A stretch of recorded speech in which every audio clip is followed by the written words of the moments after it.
Bidadari, chapter 283. Mau saingan denganku? Jadi, kau mau coba saingan denganku?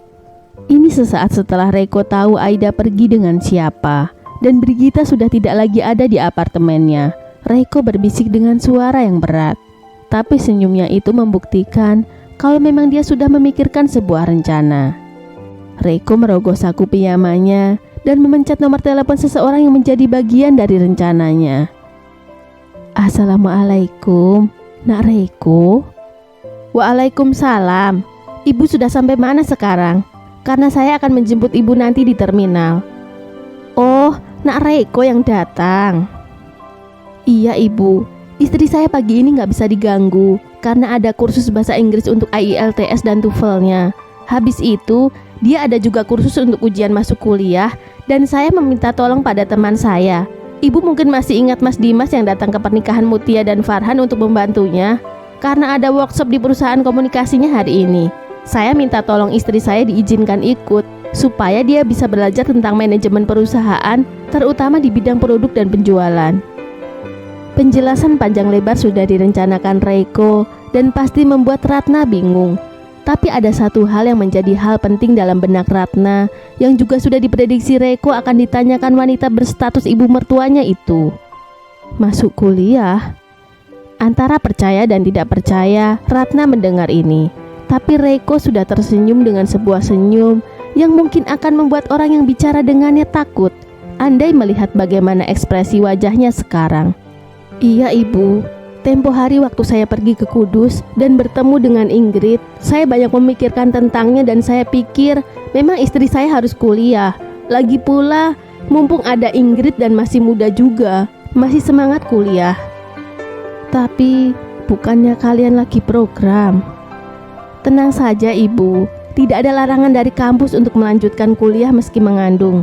Semua sudah saya pertimbangkan dan bicarakan dengannya. Ah, jadi kalian sudah memutuskan seperti itu? Iya ibu, makanya saya nanti yang jemput ibu dulu dan mungkin nanti setelah urusannya selesai akan menyusul. Saya sudah minta tolong Pak Dimas juga membantunya. Oh, baik kalau begitu. Padahal kalau Aida sibuk, ibu nggak apa-apa kok, nggak usah dijemput Nak Reiko. Enggak bu, bahaya di Jakarta. Biar saya jemput ibu. Boleh tahu ibu sudah ada di mana? Oh, sebentar ya Nak Reiko. Ibu kasih teleponnya ke Lingga. Soalnya ibu nggak tahu ini sudah sampai mana. Iya ibu. Senyum mereka pun muncul setelah Reiko bicara dengan Lingga. Ya sudah, aku tahu itu daerah mana Lingga. Paling kalian sampai nanti setengah jam lagi. Tolong kamu kirim share location-nya ke aku. Nanti aku juga akan kirim location-ku. Kita janjian di terminalnya aja. Iya mas. Oh ya Lingga, jangan hubungin mbakmu karena dia lagi urusin buat kuliahnya dulu. Dia jangan dimarahin juga. Aku soalnya yang menyuruhnya fokus belajar dulu. Oh iya, siap mas Reiko. Aku habis ini share location ya. Kalau Mbak Aida telepon juga, aku gak akan angkat. Biar dia belajar dulu. Nanti aku kasih tahu ibu dan lainnya. Jelas saja senyum itu muncul di wajah Reiko yang pikirannya sudah merencanakan sesuatu juga. Iya, aku akan langsung siap-siap ke sana. Kalau kau ingin bersaing denganku, ayo aku jabanin. Bisik Reiko di dalam hatinya, kesal campur aduk setelah menutup teleponnya. Kau sudah punya istri sekarang, sedang apa kau mengganggu kehidupan rumah tanggaku Dimas? Dan mau mulai bersaing denganku? Iya, dia kesal sekali dengan Dimas. Tentu kau tidak akan pernah bisa mendapatkan hati keluarganya. Sambil menuju kamar mandi, Reiko masih sambil menggerutu. Alih-alih mencari tahu di mana Aida berada, Reiko melalui jalur lainnya. Katamu kau tidak suka ikut campur dengan urusan orang lain, tapi apa ini? Bahkan lebih parah daripada sahabatmu Raditya. Jadi benar-benar kau ingin bersaing untuk mendapatkan hatinya. Kau pikir itu mudah? Kau pikir aku akan membiarkanmu mempermainkannya? Entahlah, apakah Reiko bicara seperti ini dalam keadaan sadar atau tidak? Memang dia mau ikut bersaing dengan Dimas? Apakah dirinya tidak berpikir kalau dia juga seperti mempermainkan Aida? Tapi sepertinya dia tidak ke sana melihat masalah ini. karena sekarang Reiko buru-buru mandi dan segera mungkin mengganti pakaiannya. Seperti biasa, kalau pakaian kasual, Reiko sangat suka sekali menggunakan yang bernuansa coklat. Celana coklat, jaket denim coklat dengan dalaman putih menjadi pilihannya. Coklat gingerbread yang sedikit terang. Ya, memang seperti itu dia kalau keluar bukan untuk bekerja. Sedangkan tasnya berwarna coklat karamel sama dengan kancing jaket denimnya. Persaingan sehat, aku main fair. Bisik Reiko lirih ketika dia sudah keluar dari apartemennya. Dan tujuannya jelas, ke tempat di mana dia tadi janjian dengan Lingga. Pagi itu kemacetan tidak terlalu berarti. Reiko bisa sampai ke tempat tujuan itu 5 menit sebelum bis yang membawa keluarga Aida sampai. Maaf ya Nak Reiko, Ibu jadi merepotkan. Nak Reiko meninggalkan kerjaan lagi. Tidak Ibu, tidak sama sekali merepotkan. Ini kan weekend, kerjaanku sudah selesai. Lagi pula, aku sudah meminta pada Aida jauh-jauh hari supaya aku saja yang jemput Ibu. Jadi aku sudah memanage jadwalku. Reiko bicara setelah mencium tangan dan memeluk mertuanya.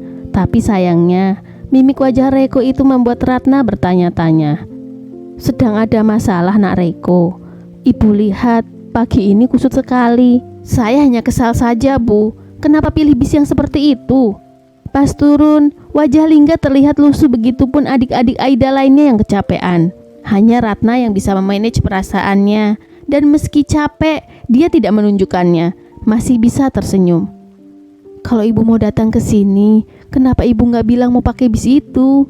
Reiko menambahkan lagi. Kalau di sana cuma ada bus kayak gitu, saya kan bisa siapkan transportnya. Nggak naik bis kayak gitu Bu. Pasti kaki Ibu pegal. Adik-adik juga. Di dalamnya nggak akan nyaman untuk perjalanan lebih dari 3 jam.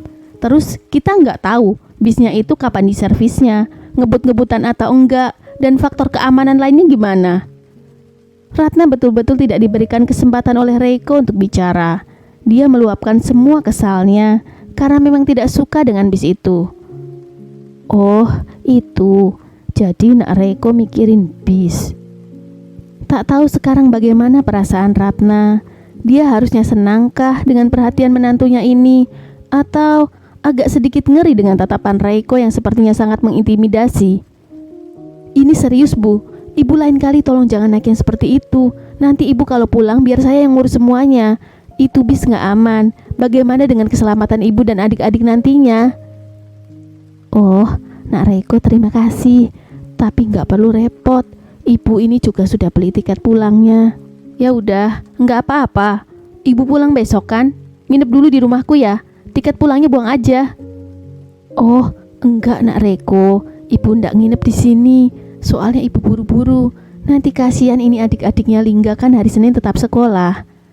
Wajah Reiko malah terlihat makin frustasi mendengar ucapan Ratna. Kita kan ada pesawat Bu. Ibu bisa nginep dulu di rumah. Naik pesawat kan cepet. Jangan Nak Reiko. Ibu pulang saja. Lagi pula sudah beli tiket. Sayang uangnya. Berapa saya harus ganti uang tiketnya Bu?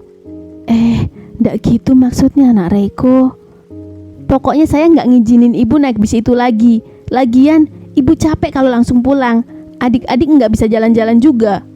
Saat Reiko protes seperti ini, mereka masih ada di luar mobilnya dan masih ada di terminal. Tentu saja dengan kondisi di sekitar mereka banyak orang hilir mudik berjalan. Oh iya, kalian sudah makan belum? Reiko yang sedang menginterogasi ini sampai lupa sesuatu. Dan seseorang yang lewat, kebetulan dia jalan sambil makan, membuat Reiko melihatnya dan mengingat sesuatu yang penting ini. Belum Mas Reiko. Lestari yang menyeletuk lebih dulu. Tadi itu cuman ngemilin emping.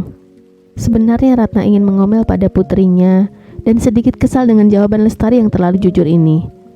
Ya udah, yuk kita ke restoran dulu. Mas Reiko, aku mau makan Burger King. Boleh enggak? Lestari, enggak apa Bu, nanti kita mampir ke Burger King.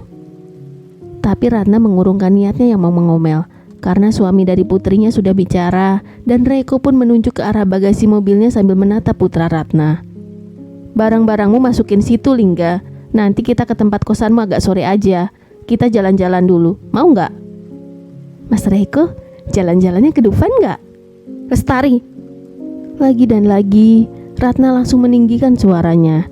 Kaget sangat dengan kelakuan putrinya yang tak lagi malu-malu meminta pada Reiko.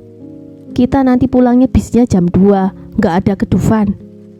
Tidak ibu, sesuai yang tadi aku bilang, tidak pulang hari ini, tapi besok. Nggak bisa nak Reiko, lain kali ibu mampir kalau waktunya panjang dan lapang. Ratna masih bersikeras menolak, tak ingin merepotkan. Kalau begitu, aku yang ngatur pulangnya naik apa ya bu? Dan mumpung ada di Jakarta, sesuai keinginan Lestari, kita nanti jalan-jalan dulu ke Dufan.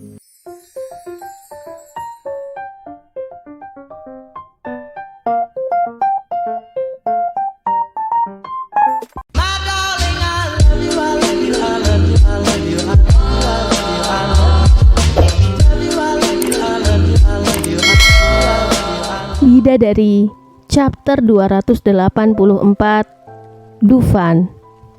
Yeay, makasih Mas Reiko. Jelas saja Lestari sangat senang sekali karena Reiko mengabulkan keinginannya. Meski begitu, bukan hanya Lestari yang senang soal ini. Kalau pergi ke Dufan, Arum dan Lingga sebetulnya juga senang. Hanya saja mereka memanage perasaan mereka untuk melihat respon ibunya dulu. Menantuku ini memang benar-benar pandai memanjakan anak-anakku. Hanya Ratna yang mengurut dada sendiri sambil geleng-geleng kepala melihat putrinya yang sudah membayangkan berada di dalam Dufan sepertinya. Ibu naik dulu ya, tidak perlu pikirkan apa-apa. Dan maaf, hari ini aku agak kurang menyenangkan bu. Soalnya aku gak suka ibu dan adik-adik naik bis itu. Tapi nak Reiko, sudah, tak perlu dipikirkan dan tapi-tapi lagi bu. Sekarang ibu masuk aja. Sudah. Pokoknya aku yang ngatur sekarang semuanya dan ibu harus nurut sama aku. Lah, kenapa jadi otoriter begini menantuku? Ratna jadi bingung harus bicara bagaimana. Aku enggak setuju kalau ibu naik bis seperti itu lagi. Stres aku melihatnya bu. Jadi ibu sekarang naik dan nanti kita senang-senang aja dulu bu. Jangan banyak pikiran.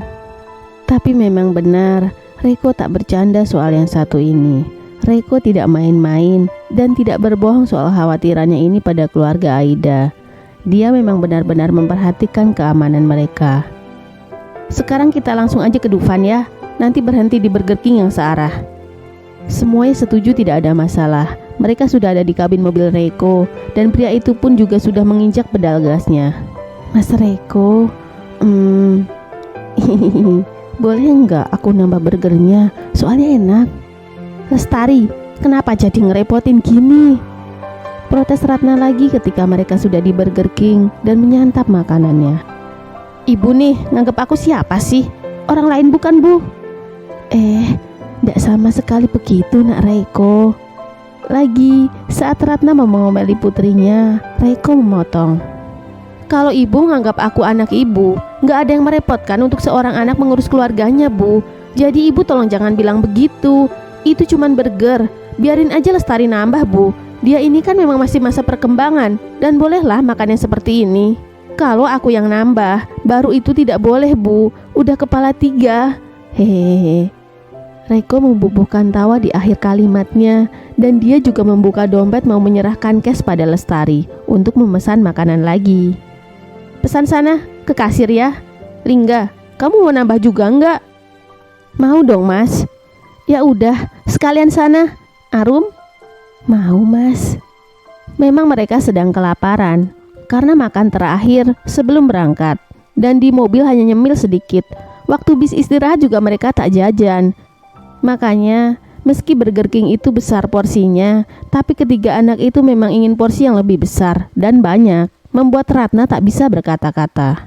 Ibu mau nambah juga? Enggak, ibu sudah cukup. Tadi kentangnya juga yang habiskan Lingga. Ini porsinya banyak nak Reiko.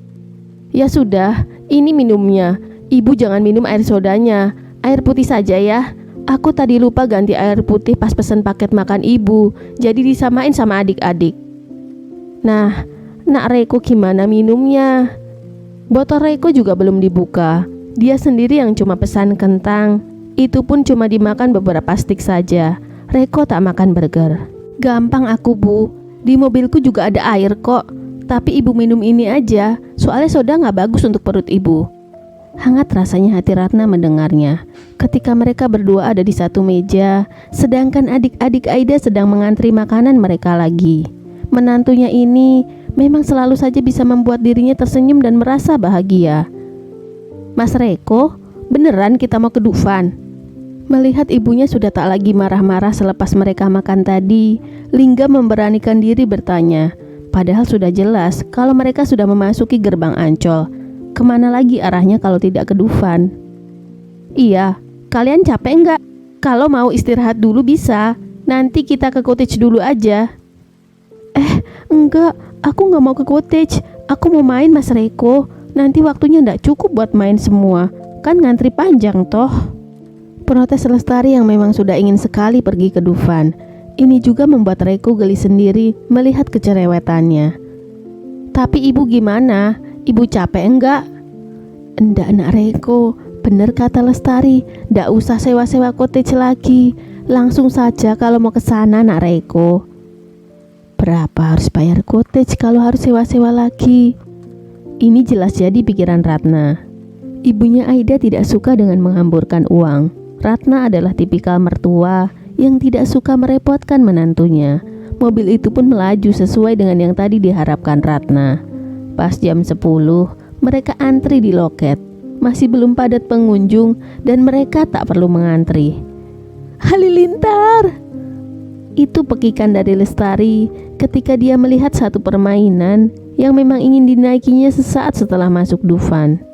Lestari memang yang paling ekspresif karena memang kedua kakaknya tidak berani dan khawatir kena marah oleh Ratna.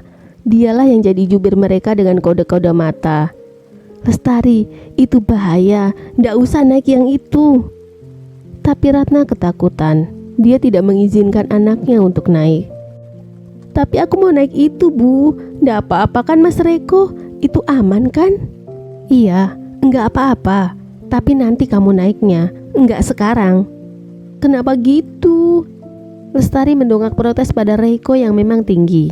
Jadi kalau mau menatap wajahnya, dia harus mendongak apalagi tinggi Lestari 10 cm di bawah bahu Reiko. Ya nanti, tunggu nanti kalau Mbak Yumu itu sudah datang. Dia paling sebentar lagi juga akan telepon kok. Reiko lalu menunjuk ke satu arah lagi. Gimana kalau kita main arung jeram dulu? Mumpung masih pagi, jadi kalau baju basah bisa dikeringkan. Lagi pula kalau kita main itu dulu, ibu bisa ikut. Nggak di sini sendirian. Kan kasihan ibu kalau nunggu sendirian. Reiko yang kebetulan berdiri di samping Ratna juga sudah menaruh tangannya merangkul mertuanya. Supaya nanti kalau ada Mbak Yumu itu, dia bisa menemani ibu di sini dan kita semua bisa main-main yang lainnya. Oh, iya bener. Ya udah, ayo. Tentu saja ini adalah saran yang menyenangkan untuk semua.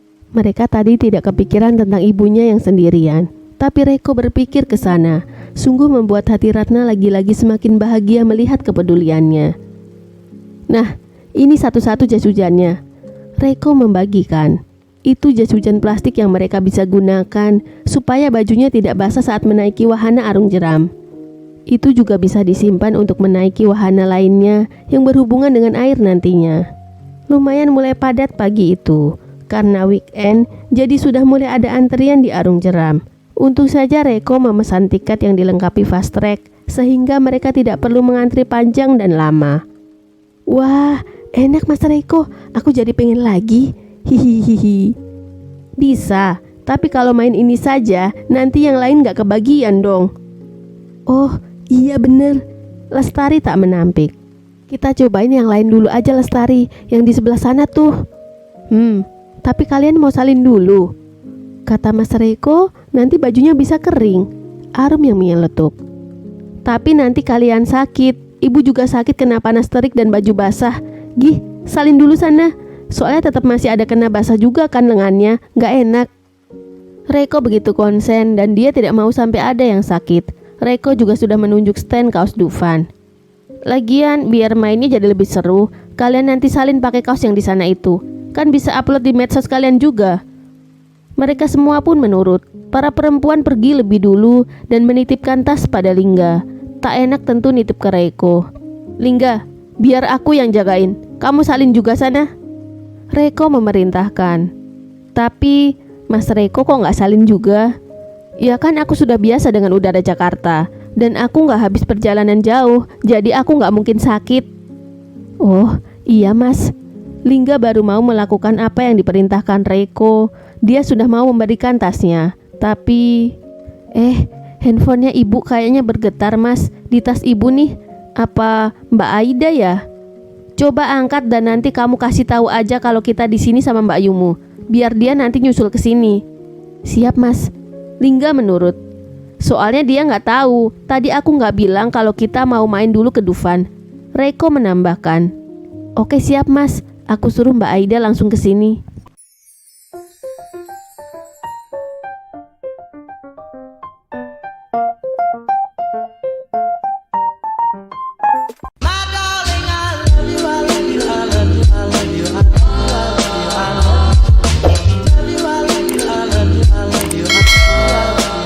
Bidadari, chapter 285. Ibu tahu. Cepet diangkat. Lingga menuruti apa yang diperintahkan oleh Reko. Mbak Aida, udah selesai les AILTS sama TOEFL-nya. Aku udah sama Mas Reko nih, nungguin cewek-cewek masih ganti baju, basah abis main arung jeram. Tapi Lingga justru mengangkatnya di loudspeaker. Arung jeram? Iya, maaf ya, Mbak Aida jangan marahin Mas Reko.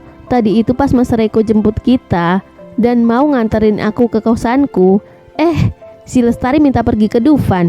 Jadi Mas Reko yang emang selalu baik banget, dia ngikutin maunya Lestari. Tapi sebenarnya kita semua juga mau, Deng. Hehehe. Aku juga kan belum pernah ke Dufan, Mbak. Dia menjemput dan membawa keluargaku ke Dufan. Maksudnya apa? Apa-apaan dia? Protes Aida di dalam hatinya. Maksudnya apa sih?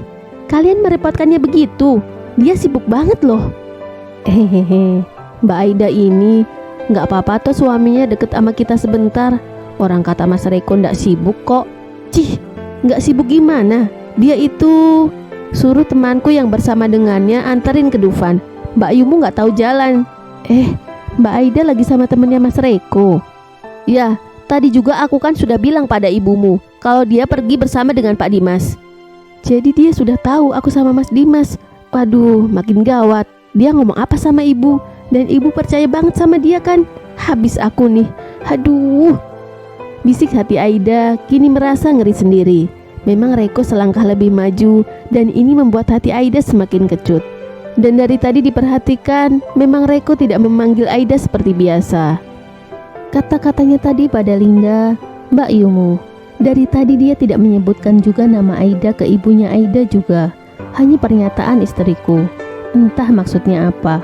Dia juga tidak mengklarifikasi apapun ke dalam benaknya. Mbak Aida, tadi, ya sudah, aku sudah dengar kok. Nanti aku langsung ke sana dan nanti kalau sudah ada di gerbang Dufan, aku akan kabarin kamu lagi, ya. Ya udah kalau gitu, kita tunggu di sini ya.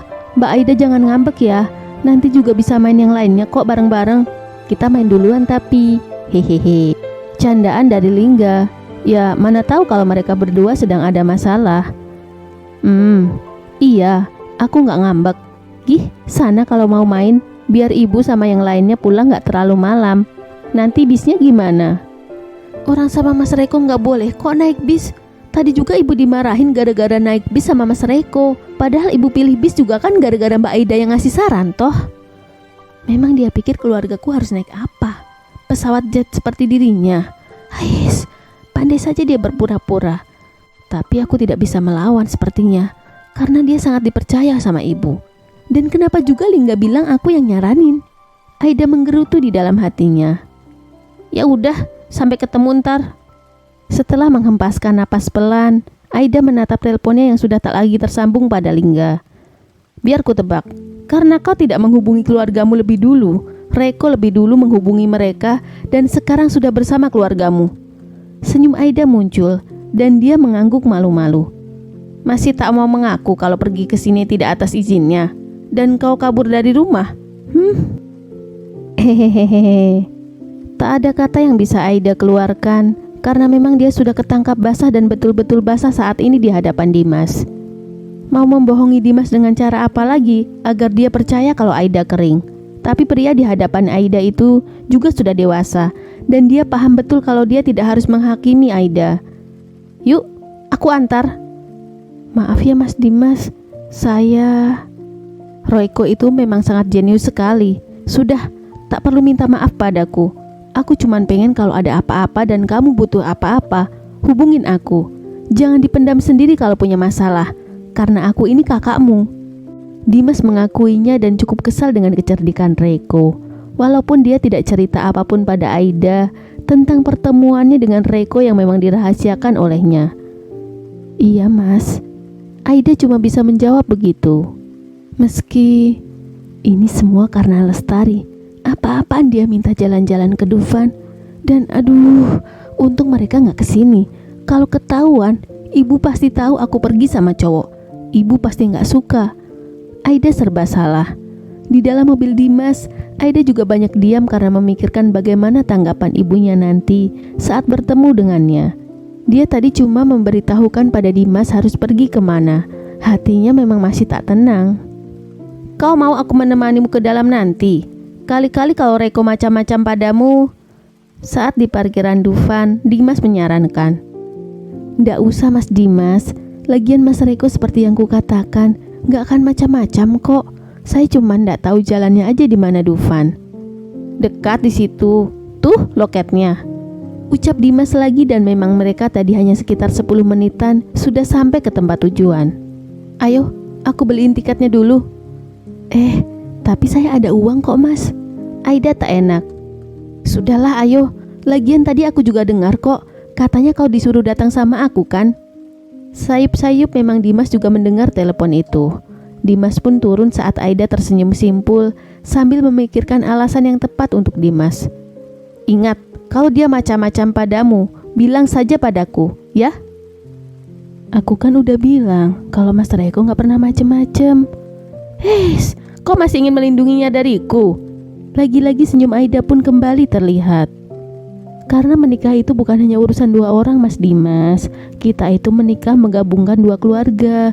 Jadi kalau saya melindunginya, berarti saya melindungi keluarganya dan keluarga saya sendiri.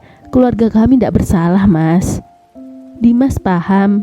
Dia pun mengangguk pelan. Sambil menghempaskan nafas pelan. Kamu tahu nggak kenapa aku benci banget dengan laki-laki yang mempermainkan perempuan polos? Sambil beli tiket, Dimas bicara. Kenapa gitu Mas? Aku sebenarnya nggak pernah berniat untuk mempermainkan seseorang. Tapi karena aku sudah salah langkah, maka aku menghancurkan impian seorang gadis yang sangat aku sayangi. Dan sampai sekarang, aku nggak pernah bisa membalas semua dosa-dosaku itu. Apa jangan-jangan karena perempuan itu? Mas Dimas ngancurin diri sendiri dengan tidur sama banyak perempuan? Tebak Aida. Untuk melupakan semua rasa bersalahku, kupikir semua perempuan sama saja. Dan kupikir dengan bersama banyak perempuan, aku sudah bisa melupakan sosoknya. Tapi puluhan tahun aku mengusirnya dari benakku, sampai sekarang gak bisa. Dan ini udah 20 tahun berlalu. Apa perempuan itu yang mau jadi dokter? Dimas selalu tersenyum simpul dan mengangguk pelan. Dia punya impian jadi dokter, dan aku pengen banget anakku jadi dokter, karena aku kepikiran tentang dia. Hahaha, kau benar lagi, kalau rumah tanggaku memang dibayang-bayangi olehnya. Apalah aku ini? Aku menemuinya karena aku ingin melindunginya, tapi sekarang aku malah jadi curhat padanya. Hati Dimas bahkan menertawai dirinya sendiri yang tak jelas ini. Aduh, Mas Dimas nih, cari aja dia Mas, kan Mas ini orang kaya, bisa mencarinya. Bayar detektif loh. Aku sudah mencarinya, tapi nggak ketemu. Mereka bicara sambil melangkah terus mendekat ke arah loket. Dan sekarang aku sudah punya keluarga, punya tanggung jawab. Itulah kenapa aku berhenti mencarinya. Aida paham di sini. Saya minta maaf ya Mas Dimas. Kalau Mas Dimas mau curhat apa-apa, Mas Dimas hubungi saya aja. Nanti saya dengerin kok. Bukannya kau yang harus curhat pada aku. Lagi-lagi Aida menggelengkan kepalanya pelan. Saya tidak punya masalah Mas. Insya Allah saya nggak ada masalah. Jadi kalau Mas masih nggak enak hati, bisa cerita ke saya. Makasih ya. Dimas pun mengangguk lagi. Nomor teleponmu belum kau kasih padaku. Gimana mau aku hubungin? Iya bener. Aida lalu memberikannya di saat Dimas merasa menang. Ada gunanya juga masa lalu itu. Dia jadi menawarkan teleponnya, padahal dulu aku minta nomornya saja tak dikasih. Bisik Dimas yang memang ada intrik juga. Ya udah, nanti aku telepon ya. Iya Mas Dimas, hati-hati. Iya, itu pegang tiketnya. Masuk sana. Aku gak akan pergi kemana-mana sebelum kau masuk duluan. Iya Mas Dimas. Aida menurut. Saat itu juga dia melangkah masuk, sedang Dimas gemas sangat hatinya. Kau ini lebih parah dari Raditya. Kau lebih pintar, lebih kalem, lebih manis, dan kau lebih menyakitkan. Maumu apa sih? Dan Brigita juga. Heis. Dimas sampai geleng-geleng kepala sendiri. Seorang Raditya adalah orang yang melakukan sesuatu langsung pada intinya dan tidak bisa menutupi rasa cemburunya yang berlebihan. Tapi beda dengan Reiko yang saat cemburu dia malah bisa memikirkan cara-cara lain yang menurut Dimas ini semakin menyusahkan untuk Aida. Apa aku harus membuat sebuah rencana baru ya?